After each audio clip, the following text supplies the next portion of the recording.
Greetings out there in video land. In my last video, I featured this little amp. It's a Ward's Airline 62-9012A. It was made by Danelectro back around 1964. We looked at the amp, the outside, the inside, found it to be just great. Beautiful construction, nicely wired, and then we listened to it, and boy, what a disappointment. It sounded real tinny, real boxy, like a little cracker box. Really terrible tone. I guess that was good enough back in the old days for a practice amp, but I thought most of that was probably due to the speaker, probably 90% of it. And to prove the point, I played this little amp through a couple other speakers, one 12-inch speaker and then three 15s. In both cases, the sound was incredibly better. So that gave me an idea. Let's make this amp sound better.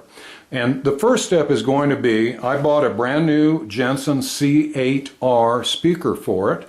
I'm going to install a speaker, and all through this we're going to monitor how it sounds. I'm going to do a baseline sound check.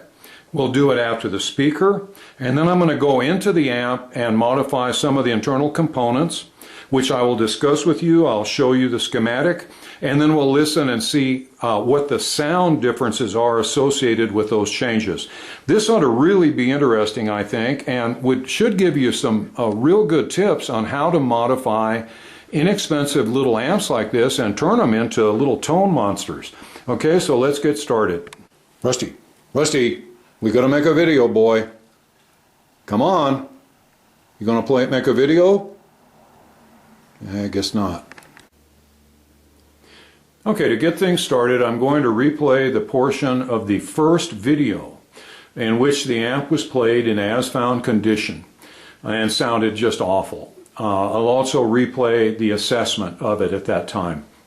This will give us a baseline sound check against which to compare the sounds that we get from it after it has received its modifications.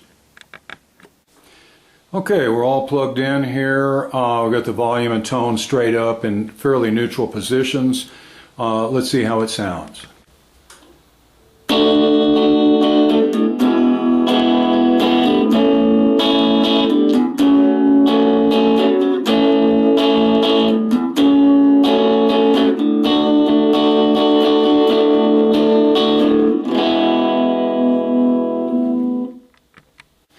Well, let's see how many negative adjectives we can come up with.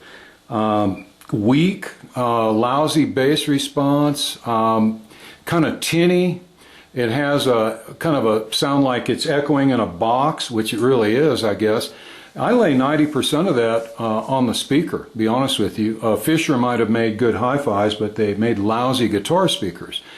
Let's try this with a decent speaker. Okay, we got the back off. There's the chassis, and here's the original speaker, which we determined to be a Fisher speaker made in the 46th week of 1963. The magnetic field on this speaker is not particularly strong. Okay, so it's an Alnico speaker. I'm going to be replacing it with a ceramic. So let's get it unsoldered and get the new Jensen speaker installed. Well, here's the original Fisher speaker out of the amp. And you just got to see this to believe it. Some lunatic, I guess, decided to do some cone repair and put on about 19 yards of masking tape, thick, heavy masking tape, which is dried out to where it's, stiff, and the cone doesn't move at all. I can't believe it sounded as good as it did. Okay, really upsetting from two standpoints. First, that anyone would be this stupid, but secondly, now we really don't have a good direct comparison to the original Fisher speaker. Okay, I'm still going to continue. We're going to put in the new Jensen speaker, and I think we're going to have a huge difference. What makes this masking tape repair all the more inexplicable is that, as you can see, the cone on this amp is virtually perfect. This is what I was basing my assessment of it on, was from the rear, installed in the cabinet. It looks great. Then you turn it over and you got this mess. I'm going to try to remove the masking tape and see what's really going on with this speaker. Well, after about 7 hours of meticulous work with tweezers and other microsurgical devices, I finally got all the tape off the cone. I know now how these guys feel when they're trying to restore Renaissance paintings. The cone is perfect. There's not even any cracks around the perimeter. So I'm beginning to think to myself, oh, you fool, you just spent a bunch of money on a new Jensen speaker. You could just reinstall this. Until I tried a simple test that you can try on any speaker you're thinking of buying or installing, and that is push gently up and down on the cone and listen. You hear the rubbing sound, I guess. That's the voice coil, either rubbing on the pole piece or the magnet itself. So this speaker's blown. There's no fixing it with masking tape or anything else. So I guess we'd best just set this aside on the shelf and continue with our new Jensen speaker. Okay, here's the original Fisher, and here's the new Jensen C8R 4-ohm speaker. Beautifully made, enameled basket, big heavy ceramic magnet. It's been doped around the perimeter. I think this difference ought to be just huge. I'm getting excited. Okay, here's the new Jensen installed. I used some lock washers just to prevent the nuts from backing off and having this rattle around. Had to put it in upside down so that the terminals could be reached by the little short original bare leads that come out of the output transformer. Okay, let's fire it up and see how it sounds. Okay, let's see how the new speaker sounds. We've got the volume and tone at the same settings. I actually had to crank the guitar down a little bit because there's been a great increase in volume. Here goes.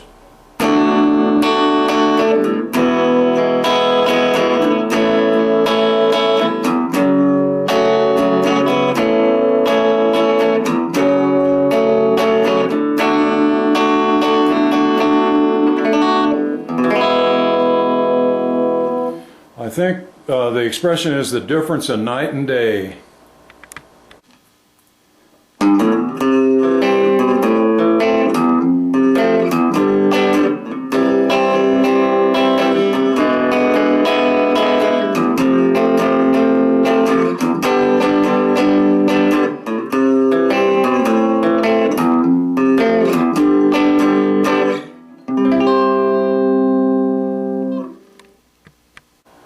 I'd say this sounds about as good as it did with the 12-inch workshop speaker in the last video. Sounds great. It's got bass, mid-range, treble, real nice presence, crystal clear, good response. It made a huge difference. I thought that the speaker change would be 90% of the problem. I think it's going to be like 99%. Okay, let's try a couple other changes and see what happens. Okay, the first chassis improvement I'm going to make is I'm going to put in a cathode bypass capacitor, 25 microfarads at 25 volts between pin 8, the cathode of the 6V6, and ground. Okay, here it is in place right here, wired to ground from pin 8. Okay, let's see how that sounds. Okay, let's hear how it sounds with the cathode bypass capacitor on the 6V6.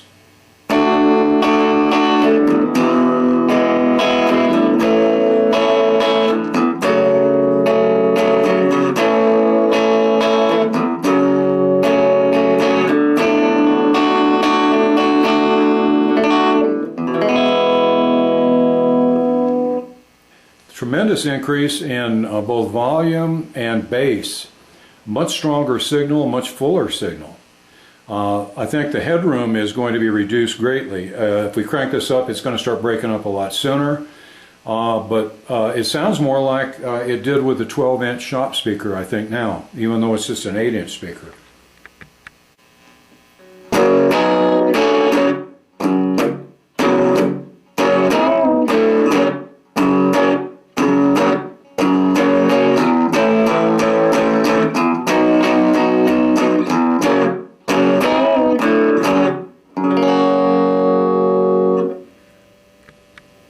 I was very surprised when I checked how the 6V6 was biased in the Airline amp.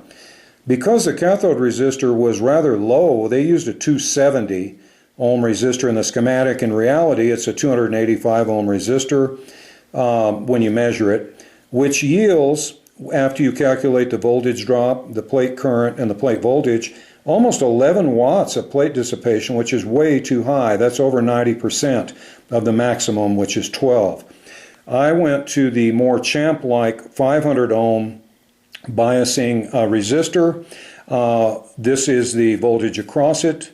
This is the plate current, which is 31.7 milliamps, a far more comfortable amount. 286 plate volts, which leads to about 9 watts of plate dissipation, which is much closer to ideal. Very comfortable. The tube's going to last. The power transformer will last. It's just a better setting and probably going to sound better. Okay, these are the changes made to the 6V6. This is the 6V6 socket. Over here is pin 8, which is the cathode. This is the 25 microfarad cathode bypass capacitor to ground, and the new 500 ohm 5 watt cathode biasing resistor to ground. Okay, now let's see how the little Airline amp sounds with its new Jensen speaker and its rebiased 6V6 with a new bypass capacitor.